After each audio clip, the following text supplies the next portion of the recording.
본사 3입니다. 하룻밤 서리김에 기러기 우러닐제에서 이 서리김이라고 하는 것은 이제 10월 말 또는 11월부터 내리기 시작하는 것입니다. 또 이 기러기는 가을에 오는 대표적인 철새입니다. 그래서 서리김과 기러기는 계절적인 배경이 가을임을 표시해주는 시어입니다. 자, 그리고 미리 얘기하면 여기 달, 그리고 별, 그리고 밤을 통해서 지금 이 분사 3의 시간적인 배경이 밤임을 알 수가 있습니다. 기러기가 울면서 가고 있다라고 이야기했는데 이때 우는 것을 우리가 청각적으로 알 수 있습니다. 그래서 이를 청각적 심상, 청각적 이미지, 감각적 이미지라고 하는데 조금 더 나아가서 기러기가 끼룩끼룩 울 수 있지만 지금 시적화자는 자기가 님 생각을 하면서 울고 있기 때문에 기러기가 간다라고 하지 않고 울면서 간다라고 이야기를 하고 있습니다. 이렇게 시적화자가 울고 있는 자신의 정서를 드러내기 위해서 기러기라고 하는 외부의 자연물을 사용했는데 이러한 자연물을 이러한 대상을 객관적 상관물이라고 이야기합니다. 객관적 상관물과 시적화자의 정서가 일치하는 경우를 감정이입이라고 합니다.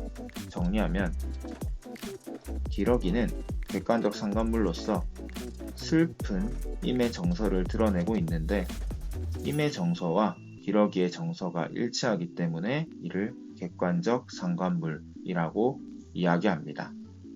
위로는 공간적 배경입니다. 높은 누각에 시적화자는 올라갔다라고 이야기하는데 혼자 올라갔다라고 이야기합니다. 외로운 시적화자의 상황을 우리가 알 수 있습니다. 자, 동산의 달과 북극의 별, 즉 북극성은 밤하늘에 가장 빛나는 것들입니다. 이렇게 어둡고 황량하고 무서운 가운데 밝게 빛나는 것을 보니 누가 생각난다? 맞습니다. 찬란한 님이 생각이 납니다. 해서 시적화자는 달과 별에 대해서 반가운 태도를 가지고 있습니다. 왜냐? 이것을 보니 님이 떠오르기 때문입니다. 반가운 마음, 보고 싶은 마음, 그리운 마음에 시적화자는 눈물을 흘리고 있습니다. 동산의 달과 북극의 별에서 나타나는 빛이 청광입니다. 맑은 빛인데요. 이 맑은 빛을 시적화자는 봉황루에 보내고 싶다라고 이야기합니다. 봉황루라고 하는 곳은 시적화자가 사랑하는 님이 있는 공간입니다. 광안전과 같은 역할을 한다고 볼 수 있습니다. 현재 시적화자는 광안전에 없습니다. 님만이 존재합니다. 그리고 님은 봉황루에 존재합니다. 그래서 이 빛을 봉황루에 보내고 싶습니다. 그럼 님이 이 빛을 가지고 무엇을 하기를 바라는가? 누 위에 이 봉황루 위에 걸어두고 온 세상에 다 비추어 정말 구석진 곳도 낫같이 만들어 주소서라고 기원을 하고 있습니다. 일단 전반적으로 빛이 반복이 되고 있고 밝아지는 것이 반복이 되고 있습니다. 그래서 전체적인 이미지는 시각적 이미지라고 확인을 할 수가 있는데 의미를 같이 한번 생각을 해 보겠습니다. 봉황루에 빛을 보내면 시적화자가 사랑하는 님은 누각 위에다가 그 빛을 걸어두고 온 세상을 이렇게 밝힐 것입니다. 어두움을 밝힌다라는 것은 긍정적인 영향을 미치는 것이다 라고 볼 수가 있을 것인데 그렇듯 시적화자는 자신이 보낸 빛으로 이미 온 세상에 긍정적인 영향력을 발휘하기를 바라는 것입니다.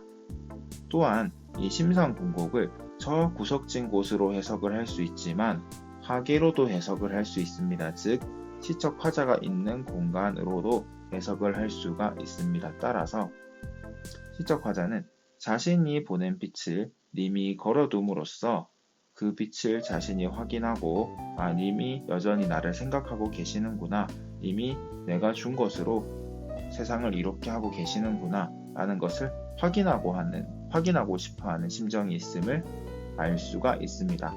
특별히 지금 이 시에서는 뭐뭐하고저, 뭐뭐하오저 라고 하는 뭐뭐하고 싶다라는 어미가 반복이 되어서 시적화자의 소망을 표현하고 있는데 이 부분에서만큼은 맹그쇼셔, 즉 기원을 하고 있습니다. 뭐뭐 하소서 이렇게 해서 시적화자가 바라는 소원의 성취를 부재하는 청자, 즉 부재하는 님에게 요청을 하고 있습니다.